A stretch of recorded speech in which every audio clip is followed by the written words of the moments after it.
welcome back to my second episode of my playthrough of Stronghold. I hope you enjoyed the first episode, and I have to admit that I already have some mistakes, and many thanks to Marco out there who, let's say, pointed me in the right direction of what I've been, let's say, misunderstanding or not fully explained to you in the first episode. And also he was pointing me to a very good second edition rulebook, which more or less makes everything clear that was not clear to me. So thank you again, Marco, for letting me know. First of all, soldiers of the Defender are only sent to the hospital when they are defeated in a melee combat. This was not the case. He was shot by a ballista, so he dramatically died during surgery, and you know how this medieval surgery looked like, so he hasn't made it. Next, a little clarification about these traps here. So this trap for the troll only kills the first troll who will pass this trap here, but the trap will stay for the rest of the game. That's a bit different to the goblin trap over here. This kills really every goblin that will pass this trap. Also, I really should have used only the face cards that showed the star in the right top corner of the card. So there are cards with a star and without a card, and the cards with a star more or less, let's say, give you some baseline in respect to strategic selection of these face cards, especially when you are a beginner like myself. But I think I should not change that now because I already started that here. But right now this would be only 2 cards. But now I will keep it as it is right now. Was my mistake, so I will, stand the ground here and try the best to storm this castle as the attacker. I was also uncertain about this cannon, which rampart it could shoot at, and I have been said it can not only shoot the direct opposite or adjacent rampart here, but also to the adjacent wall section here, so this cannon can also shoot this rampart. So thanks again for letting me know. So I think that's definitely helps me to increase the effectivity of this cannon here. I was also given some strategic advices in respect to how to treat the wall sections here, though especially during the beginning it's not very wise to keep these guys at the wall section because then they're vulnerable against the ballista here. You could place the archers into the tower for once, they can then shoot at the invader here and they will be protected from the ballista here. So I think this is definitely something I will try in this round. But now let's start round 2. And we already completed phase 1 during the first video, so the invader already, let's say, gathered his resources, gathered his units, and also spent 1 troll in addition to gain 3 additional wood here, 3 resources, so that's leaving the defender with 3 hourglasses. And I think I will use 1 to move this archer here to the tower. So trying to keep control of the battering ram here. I will pay another 1 to, I think, move this archer here to this tower.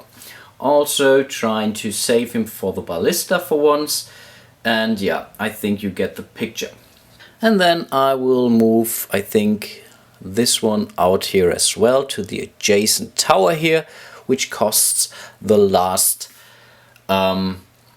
hourglass I have available, so really trying to save my archers from the ballista.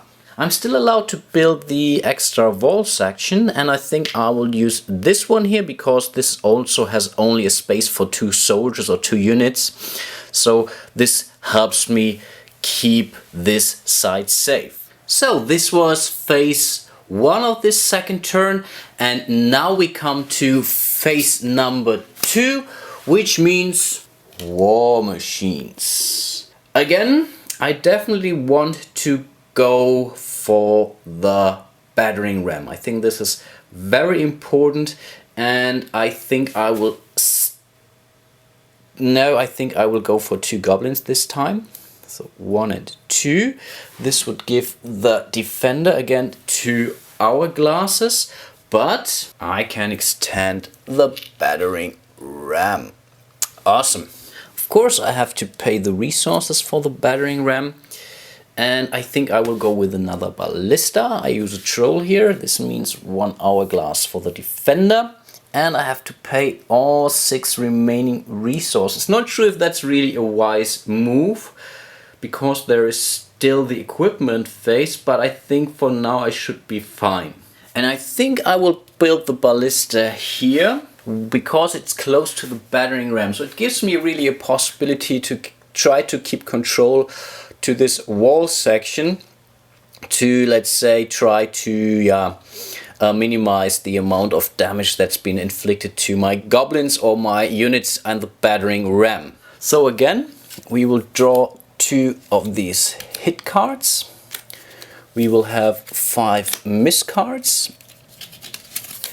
We give that a shuffle, a very good shuffle, and put the appropriate ballista token on top of that. As the invader build this ballista in this phase, I think I really have to secure also these soldiers here. So I think I will pay 2 hourglasses to move these guys away, and I think I will move them to the courtyard. And I will do the same for this archer here, and will also move it to the courtyard, so I can move him in the next turn to this tower over there in order to shoot at the battering ram. Then we come to phase 3, the equipment phase.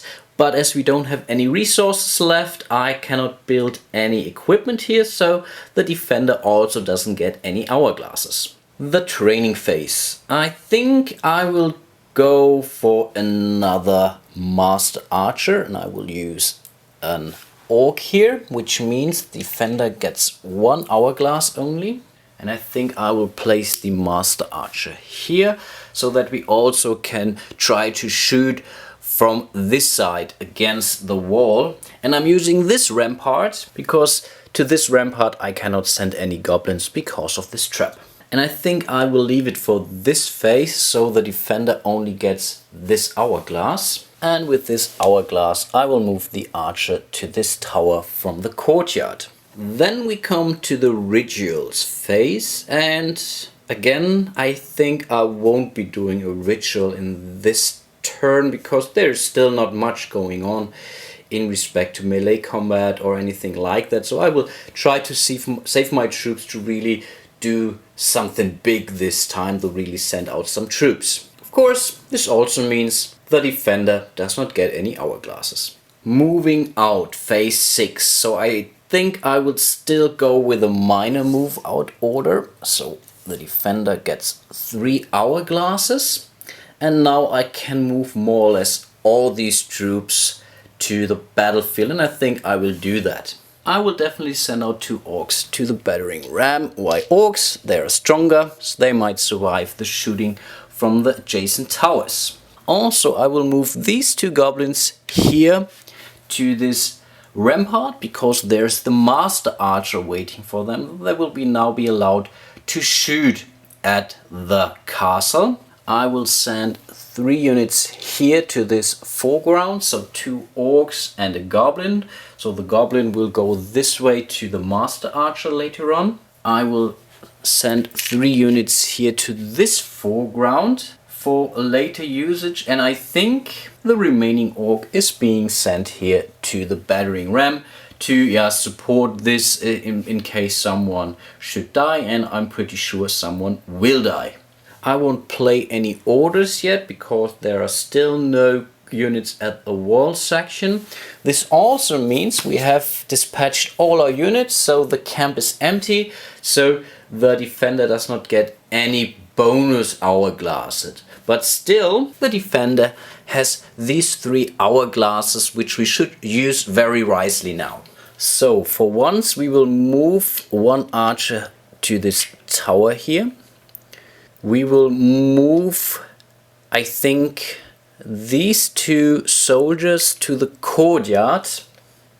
This, of course, we need 2 of those hourglasses in order to protect them from the shooting here from these goblins. But I'm afraid that they will kill this soldier here. So I think I cannot help it this time. These were all the hourglasses. And now we come to the assault phase once more. The cool part now really starts.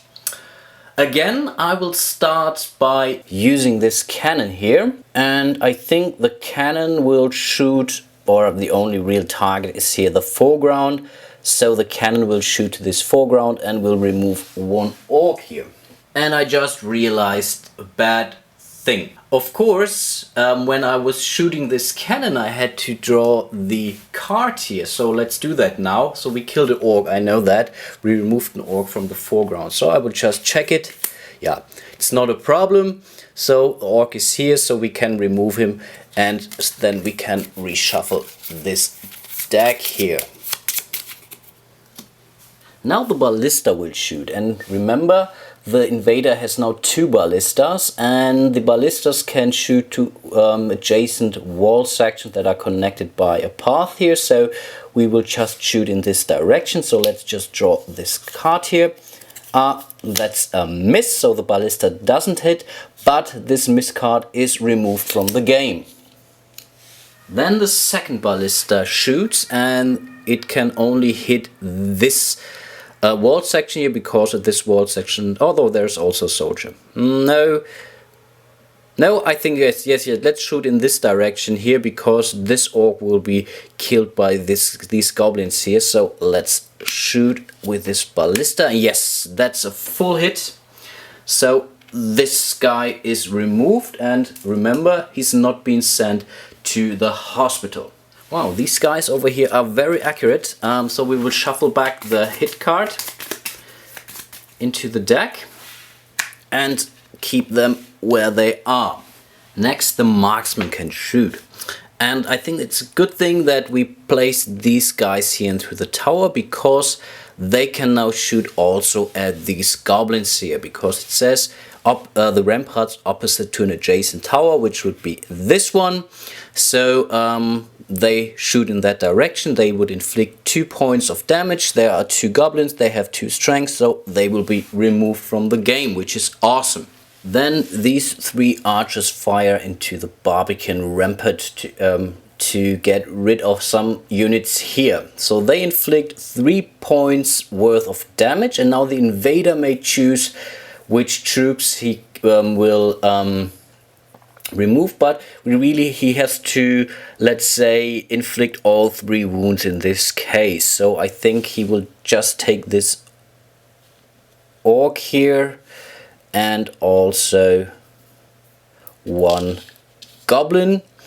So this says these are 3 points worth of damage, which also means this battering ram, or this section of the battering ram, is not fully completed. So I will just move them ahead, and so the battering ram would only inflict 1 point worth of damage. Theoretically, we would have now the melee combat, but still there are no soldiers close to the wall at this point in time, so we can directly inflict the damage of the battering ram, and this is only 1 section, so it does inflict only 1 damage. So the first gate is down to 6 points. So this now ends the assault phase already. I think I have not forgotten anything. So the goblins couldn't shoot because they were killed by the marksmen.